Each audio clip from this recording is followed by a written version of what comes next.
Good morning friends, welcome to Guruji's Kripa SNMIS academy. आज हम फिर से बात करने जा रहे हैं बहुत इंपॉर्टेंट क्वेश्चंस की जो आपके अपकमिंग प्रीलिम्स एग्जाम्स के लिए आपको बहुत हेल्पफुल होंगे। तो देखते हैं फर्स्ट क्वेश्चन क्या है हमारे पास। With reference to Mukhyamantri Awas Yojana which of the following statements are correct. तो फर्स्ट स्टेटमेंट कह रही है कि state government has announced the scheme for tribal youth only. तो ये देखना पड़ेगा हमें कि ये टारगेट बेनिफिशरीज ये है कि नहीं, and it is implemented in the state through, इसकी जो एजेंसी है वो क्या है, रूरल डेवलपमेंट डिपार्टमेंट। तो ये बात तो ठीक है कि जो आवास योजना है इसकी जो नोडल एजेंसी है वो हमारे पास यहाँ पर RD डिपार्टमेंट है, लेकिन यहाँ पर ये जो हमारे टारगेट बेनिफिशरीज हैं वो ट्राइबल यूथ नहीं है बल्कि वो हमारे पास यहाँ पर BPM फैमिलीज़ हैं। तो ये स्टेटमेंट इनकरेक्ट हो गई है, एग्जामिनर करेक्ट पूछ रहे हैं। एज अ रिजल्ट हमारे पास यहाँ पर इसका जो करेक्ट आंसर होगा वो ओनली 2 होगा। तो देखते हैं एग्जामिनर क्या कह रहे हैं। This government has announced this scheme for all the categories of below poverty line. So इसका मतलब हमें ये इन्फॉर्मेशन हमारे पास होनी चाहिए। सेकेंड क्वेश्चन कह रहा है with reference to Bharat net project. So again हमारा ई गवर्नेंस, स्मार्ट गवर्नेंस हमारे माइंड में आ जाएगा।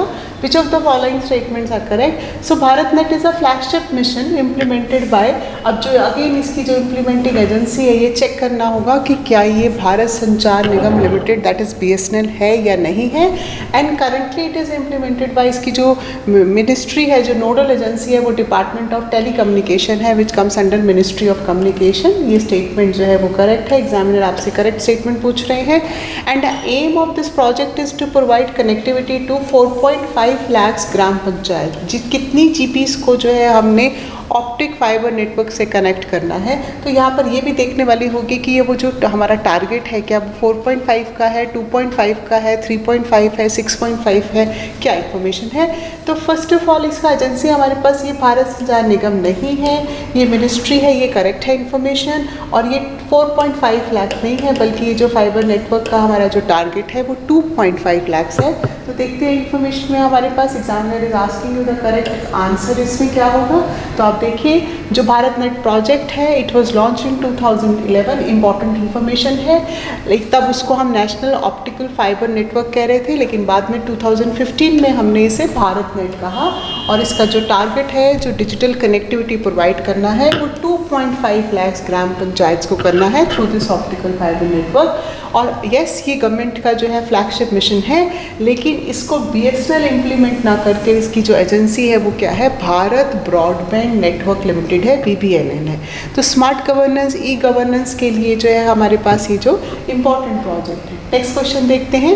With reference to Amrut Atal mission for rejuvenation and urban transformation in Himachal Pradesh. तो अमृत मिशन जो कि again ministry of housing and urban affairs का है, इसका the objective is to ensure that every household should have an access to a tap with the assured supply of water and a sewerage connection.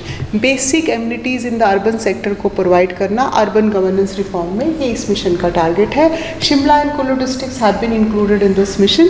अब यहाँ पर आपको confusion नहीं होनी चाहिए क्योंकि अदरवाइज शिमला जो है वो स्मार्ट सिटी मिशन में भी है, लेकिन शिमला जो है वो अमृत मिशन में भी है, राइट। यदि हम हिरार्की उससे पार्ट से देखें तो यहाँ पर हमारे पास अमृत मिशन है और यहाँ पर स्मार्ट सिटी मिशन है, राइट। और कुल्लू डिस्ट्रिक्ट जो है वो अमृत मिशन में इंक्लूडेड है।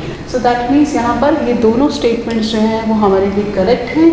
तो C is the correct answer. Amrit mission को क्विकली रिवाइज कर लेंगे, फैक्चुअल इन्फॉर्मेशन इंपॉर्टेंट है। जून 2015 में लॉन्च किया गया, जैसे कि अभी हमने जिक्र किया, union ministry housing and urban affairs है।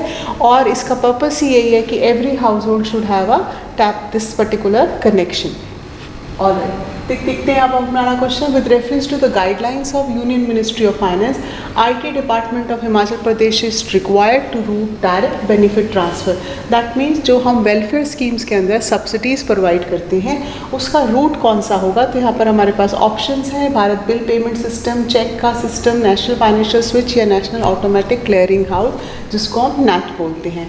तो फ्रेंड्स ये आपको पता होना चाहिए कि ये सिस्टम जो है it is basically a centralised electronic system जिसके थ्रू जो है गवर्नमेंट जो है बैंक का क्लियरिंग सिस्टम है, जिसमें जितने भी इंटरेस्ट हैं, पेंशन्स हैं, सैलरीज हैं, सब्सिडीज़ हैं, वो इस सिस्टम के थ्रू जाती हैं। So that means this is the one should be the here the correct answer. Let's see, A is the correct answer because the scheme, right, और गाइडलाइंस यही है कि ये NAT के थ्रू जो है वो रूट होता है। All right. लास्ट क्वेश्चन हम देखते हैं with reference to Garud. Garud है स्टैंड्स फॉर, अब आपको अनदर क्वेश्चन ये भी आ सकता है, मे बी एग्जामिनर में ask you the full form of it, very important, governance and reforms using drones. तो अगेन ये आईटी सेक्टर के लिए information technology, e governance point of view से इंपॉर्टेंट है ना। और हिमाचल स्टेट जो है वो अपनी ड्रोन्स पॉलिसी भी लेकर आई है, उस पॉलिसी का एक सबसे इंपॉर्टेंट पिलर जो है वो गरुड़ है। अब वो आपसे पूछ रहे हैं which are the statements are correct. The policy aim is to increase the use of drone enabled technology in different sectors such as defense, transport, health, education. Yes, हम रिमोट एरियाज़ में जो है इन डिफरेंट सेक्टर्स को integrate करके drones की services को use करना चाह रहे हैं। And it aim is to harness digital sky opportunities because we want to link it with national education policy also 2020 so that सभी सेक्टर्स इंटीग्रेट हो सके। सो देखते हैं एग्जामिनर आपसे जो है क्या करेक्ट आंसर पूछ रहे हैं। सो करेक्ट आंसर सी है, यहाँ पर बहुत इंपॉर्टेंट है हमारे लिए कि जो हिमाचल स्टेट की जो ड्रोन पॉलिसी है उसका एक उसके मेजर 5 की पिलर्स है, उसका सबसे इंपॉर्टेंट पिलर जो है वो हमारा गरुड़ है, that is governance and reforms using drones.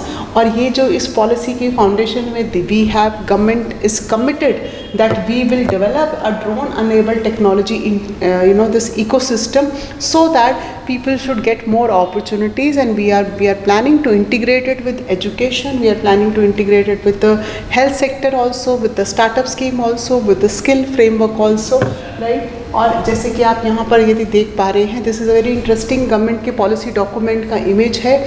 और यदि आपको मेंस में सब्जेक्टिव में इसका डिस्क्रिप्शन लिखना हो तब भी आप ऐसे फिगरल प्रेजेंटेशन दे सकते हैं कि गरुड़ के आप देखिए कितने सारे एस्पेक्ट्स हैं कि गवर्नमेंट जो है वो गरुड़ मेलाज और महोत्सव ऑर्गेनाइज करके भी दे रही है। आपको हम सबको पता है कि कांगड़ा डिस्ट्रिक्ट में शाहपुर में हमने जो है फर्स्ट जो है ड्रोन फ्लाइंग ट्रेनिंग स्कूल भी ओपन किया है, तो वो भी हमारा स्किल पे फोकस्ड है। और हम इसको जो है drone enabled governance, that means हम इसको जो है हेल्थ, हॉर्टिकल्चर, एजुकेशन सेक्टर से जो है वो लिंकअप करना चाहते हैं। तो गवर्नमेंट का जो विजन है वो क्या है कि स्टार्टअप पॉलिसीज़ के लेकर, इनोवेशन इकोसिस्टम को लेकर, हेल्थ सेक्टर की अफोर्डेबिलिटी और असेसिबिलिटी को लेकर, और ऑफकोर्स ट्रेनिंग अपस्किल करने के लिए, अपस्केल करने के लिए, उनकी कैपेसिटी बिल्डिंग के लिए स्किल पॉइंट ऑफ व्यू से भी government is taking up this initiative. So this part is very important. So this is all for today. हमने आज 5 क्वेश्चंस जो हैं वो प्रैक्टिस किए हैं। Please go through it, revise it. Wish you all the best for your exam. Thank you.